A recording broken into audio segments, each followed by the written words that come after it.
लाहौर में साबिक chief justice Saqib Nisar के घर दस्ती बम हमला। साकिब निसार घर पर मौजूद थे, फैमिली समेत महफूज। इब्तदाई रिपोर्ट के मुताबिक नामालूम अफराद ने घर के गिराज में हैंड ग्रेनेड फेंका। कोई जानी नुकसान नहीं हुआ। 2 अहलकार, 1 मुलाजिम मामूली जख्मी।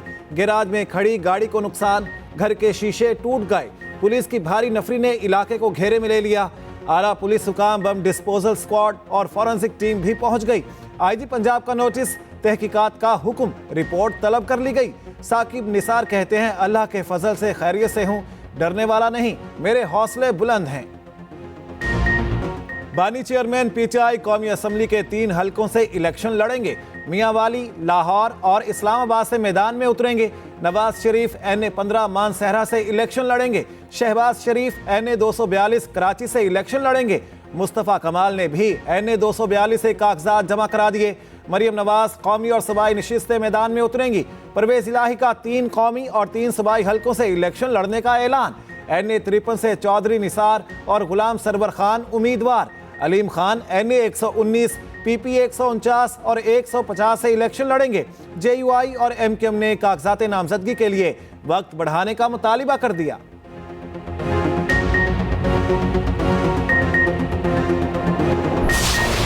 आपने पीटीआई को, वर्कर सपोर्टर को न कैंपेन करने दी, न कन्वेंशन करने दिया, न आपको नॉमिनेशन पेपर फाइल करने नहीं दे रहे। इनकी इतनी घबराहट हो गई। अगर इतनी घबराहट ना हो तो क्या फर्क पड़ता है कि आप किसी को नॉमिनेशन फॉर्म आप ना ले लें। हम तो नहीं चाहते कि इलेक्शन जो है वो अनकंटेस्ट हो, अनअपोज इलेक्शन। हमको तो कहते हैं मुकाबला करो, फ्री फेयर एंड ट्रांसपेरेंट वो कर दे। इमरान खान साहब जो हैं वो भी कम से कम 3 कॉन्स्टिट्यूंसी पे पाकिस्तान की वो भी कंटेस्ट करेंगे इलेक्शन। जहां तक कैंडिडेट्स पीटीआई का ताल्लुक है, प्रायोरिटी यानी उसकी जो तरजीह दी जाएगी वो दी जाएगी उनको जो जेल में है। हमारे उम्मीदवारों से कागजात नामजदगी छीने जा रहे हैं। कागजात जमा कराने से रोका गया तो शफाफ इलेक्शन का तासुर खत्म हो जाएगा। चेयरमैन पीटीआई बैरिस्टर गौहर कहते हैं, हर सूरत 8 फरवरी को इलेक्शन चाहते हैं। बैरिस्टर अली जफर ने कहा, इंतखाब के लिए जेल में मौजूद उम्मीदवारों को तरजीह दी जाएगी। लतीफ खोसा ने कहा, कैसी लेवल प्लेइंग फील्ड है कि कागजात नामजदगी में भी मुश्किलात हैं। नून लीग चाहती है उनके खिलाफ लड़ने वाला कोई ना हो।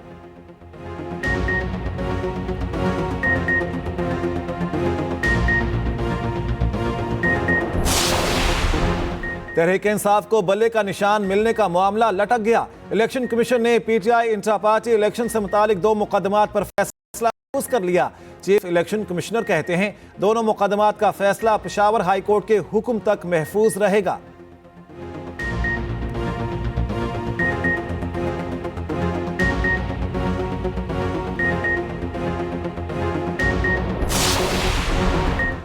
बानी पीटीआई के खिलाफ तोशाखाना रेफरेंस समाअत के लिए मंजूर। एहतसाब अदालत के जज मोहम्मद बशीर 23 दिसंबर को समाअत करेंगे। बानी चेयरमैन पीटीआई और बुशरा बीबी की तलबी के नोटिस जारी। उधर 190 मिलियन पाउंड केस में बुशरा बीबी की जमानत में तोसी। अदालत ने फ्री कैन को नोटिस जारी कर दिए।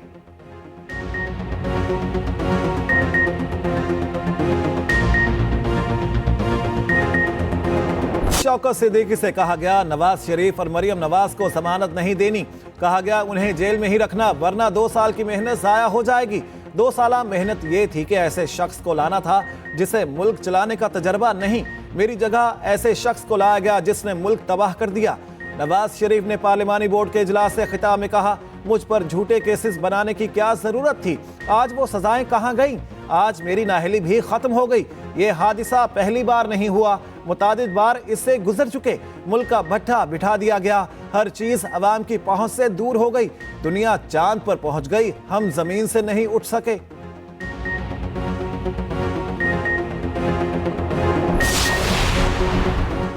ISI समेत किसी इदारे या एजेंसी को ऑडियो टेप की इजाजत नहीं। विफाकी हुकूमत ने ऑडियो लीक्स केस में अदालत को बता दिया। अटॉर्नी जनरल ने कहा, कोई हुकूमती एजेंसी रिकॉर्डिंग कर रही है तो गैर कानूनी तरीके से कर रही है। इस्लामाबाद हाई कोर्ट में समाअत। जस्टिस बाबर सत्तार ने कहा, जो आता है कहता है ऑडियो टेप की इजाजत नहीं, फिर ऐसा कौन और क्यों कर रहा है? एक तरफ फ्रीडम ऑफ इंफॉर्मेशन, दूसरी तरफ प्राइवेसी का मामला है। कैसे बैलेंस होना चाहिए? अब विफाकी हुकूमत पर है, वो कैसे इस केस को चलाना चाहते हैं। हुकूमत ने ना बताया तो नेशनल और इंटरनेशनल अदालती मुआविन मुकर्रर करेंगे। अदालत ने इस्तफसार किया पैमरा क्या एक्शन ले रहा है? पैमरा के वकील ने कहा मामला कौंसिल ऑफ कंप्लेंट को भेजा, वो फैसला करेंगे। लतीफ खोसा बोले एक बार नहीं पूरा दिन टीवी पर ऑडियो लीक्स चलती रहीं। पीटीए, एफआईए समेत दीगर फ्रीकैन को दोबारा जवाब जमा कराने की हिदायत। टीवी चैनल्स ज़ाब्ता अखलाक से मुतालिक सीनियर सहाफ़ियों को अदालती मुआविन मुकर्रर करने का फैसला।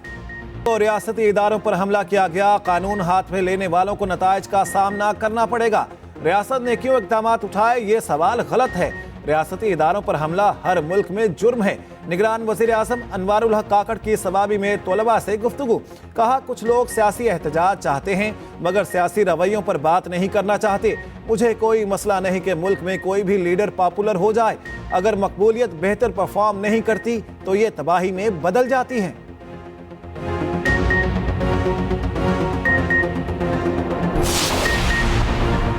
पाकिस्तान ब्लॉक की सियासत पर यकीन नहीं रखता, तमाम दोस्त ममालिक के साथ मुतवाज़न ताल्लुकात बरकरार रखना चाहते हैं। Army chief general Syed Asim Munir की अमरीकी थिंक टैंक से गुफ्तगू। कहा पाकिस्तान दो तरफा ताल्लुकात के जरिए मजबूत रवाबित को वसी करना चाहता है। पाकिस्तान ने दहशत गर्दी के खिलाफ जंग में बेमिसाल कुर्बानियां दी। आखिरी दहशत गर्द के खात्मे तक जंग जारी रहेगी। मसला कश्मीर को कश्मीरी अवाम की उमंगों के मुताबिक हल करने पर जोर। गजा में फौरी जंग बंदी की जरूरत पर जोर दिया।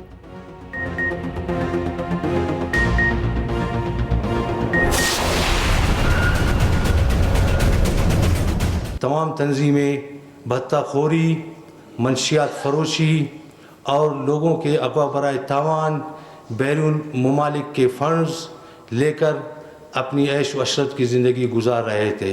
ये तमाम चीज़ें देखकर हमने महसूस किया कि यहाँ कौमियत और इस सरजमीन के लिए कोई जंग नहीं हो रही है। भारत बलूचिस्तान में हालात की गुमराह करने के लिए, हालात को ख़राब करने के लिए दहाइयों से कोशिशें कर रहा है। कलअदम बीएनए के कमांडर सरफराज बंगलजई ने हथियार डाल दिए। 70 साथियों समेत कौमी धारे में शामिल कलअदम बीएनए से अलहदगी का ऐलान। कोयटा में न्यूज़ कॉन्फ्रेंस करते हुए कहा कुछ लोग मजमूम मकासद के लिए बलोचों को रियासत के खिलाफ इस्तेमाल कर रहे हैं।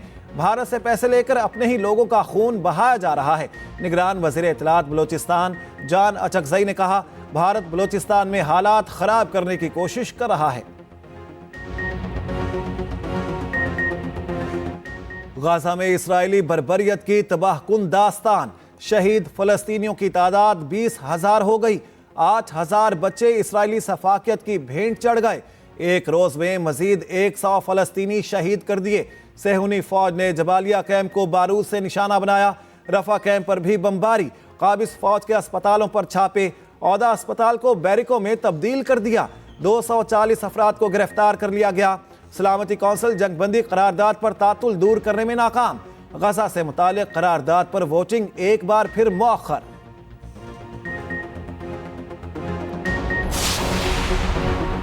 इस्लामाबाद और गिरदोनवाह में जल्जले के झटके। रेक्टर स्केल पर जल्जले की शिद्दत 3.2 रिकॉर्ड। जल्जला पेमा मरकज के मुताबिक जल्जले का मरकज ज़ेरे जमीन 170 किलोमीटर की दूरी पर था। अवाम को एक बार फिर हाई वोल्टेज का झटका। बिजली 1 रुपया 15 पैसे फी यूनिट महंगी। इत्तलाक 1 जनवरी से 3 मार्च 2024 तक होगा। इत्तलाक के इलेक्ट्रिक समेत तमाम सार्फिन पर होगा। नेपरा ने फैसला सुना दिया।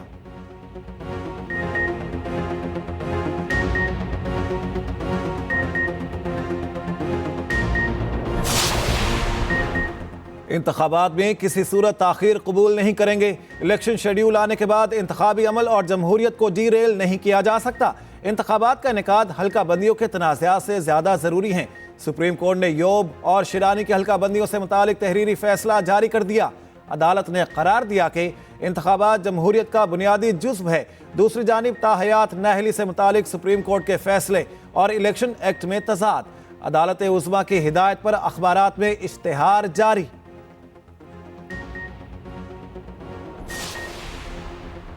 पीपल्स पार्टी और पीटीआई अच्छा काम करती तो हम उसमें शामिल हो जाते। जब तक शहर लिसानियत के नाम पर लड़ता रहेगा, पीपल्स पार्टी को मौका मिलता रहेगा। मुस्तफ़ा कमाल का सरजानी में इंतखाबी जलसे से खिताब। कहा दुनिया चांद पर जा रही है। कराची में बच्चे गटर में गिरकर मर रहे हैं। 5 सालों के लिए सिंध की हुक्मरानी 2 लाड़काना में इलेक्शन लड़ना मुश्किल कर देंगे।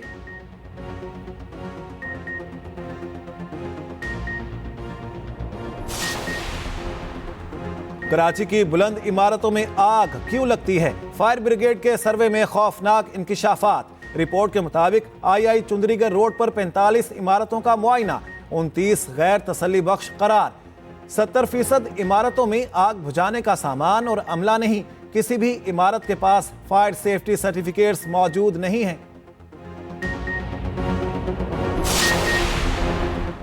लाहौर में तजावुजात के खिलाफ ग्रैंड ऑपरेशन शुरू, शहर भर में क्रैकडाउन, 282 अफराद गिरफ्तार, 190 दुकानें और रेस्टोरेंट सील कर दिए गए, सैकड़ों पथारों और शेड्स को मिसमार कर दिया गया।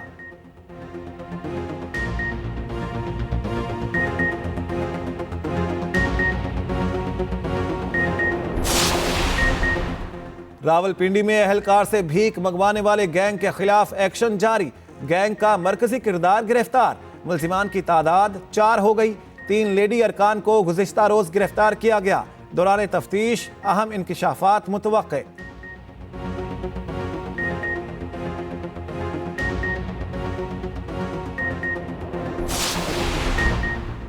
निगरान वजीर तिजारत गौहर एजाज से चीन के नए इकनॉमिक काउंसलर यांग वांग की मुलाकात। गौहर एजाज कहते हैं दौरा चीन का बुनियादी मकसद पाकिस्तानी बरामदात के लिए नई मंडियों की तलाश करना था। पाक चीन तिजारत को फरोग देने के लिए पुरजोश 5 साला वियन की नकाब कुशाई।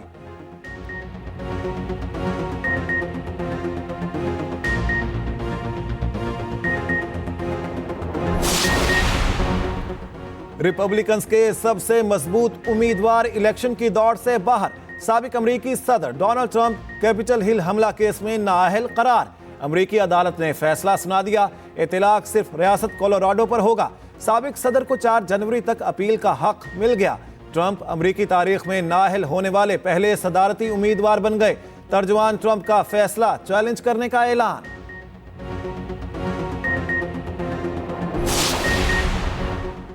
किंग बाबर आजम फिर नंबर 1। साबिक कौमी कप्तान ने भारतीय क्रिकेटर शुभमन गिल से पहली पोजीशन छीन ली। बाबर आजम के 824 पॉइंट्स, बॉलर्स में पाकिस्तान के शाहीन शाह अफरीदी का 9वां नंबर। इंटरनेशनल क्रिकेट काउंसिल ने प्लेयर्स की नई वनडे रैंकिंग जारी कर दी।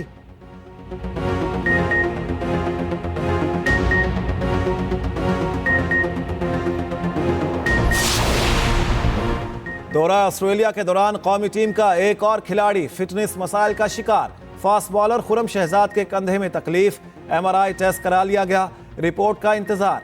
दूसरे टेस्ट में शिरकत मशकूक। कौमी टीम पर्थ से मेलबर्न पहुंच गई। बॉक्सिंग डे टेस्ट 26 दिसंबर से खेला जाएगा।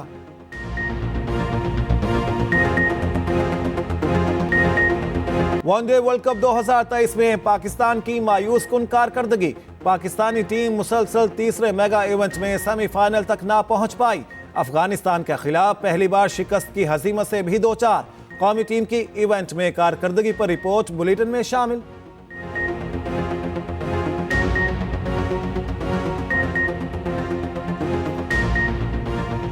2023 क्रिकेटर्स की शादियों का साल रहा। निस्फ टीम ने जिंदगी की नई इनिंग्स शुरू कर दी। शान मसूद, हारिस रऊफ, शाहीन आफरीदी, शादाब खान दुल्हा बने। इमामुल हक नॉर्वे, फहीम नारोवाल से दुल्हनिया ब्याह लाए। खुसूसी रिपोर्ट बुलेटिन का हिस्सा। और मारूफ शायर नसर निगार कौमी तराने के खालिक अबुल असर हफीज जालंधरी को दुनिया से रुखसत हुए 41 बरस बीत गए। शाहनामा इस्लाम उनका सबसे बड़ा कारनामा है। मलका पुखराज ने उनकी नज्म अभी तो मैं जवान हूं को गाकर अमर कर दिया।